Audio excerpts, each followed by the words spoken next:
Hulle speel, Laggie plaas Tannie, hy moet eers uitbloei, voor hulle hom kan gaar maak. Hulle kook hom vir ure. Wie kook 'n kop? Bel mense mekaar en sê, kom Sondag na kerk, dan eet ons 'n gesig.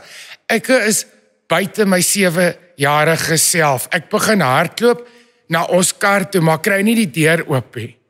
Nou hardloop ek in die vlaktes in, en die kind met die kop dink ek speel saam en sit my toe agterna.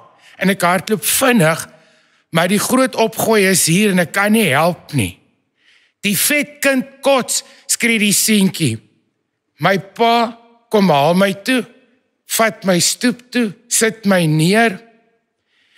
Niemand praat met my nie, hulle gee net vir my water. Daar is toe 'n afkopvark, hulle gooi hom toe met kookwater en gooiingsakke om die hare af te kry. Later, toe staan herms, toe staan maalvleis, toe staan wors.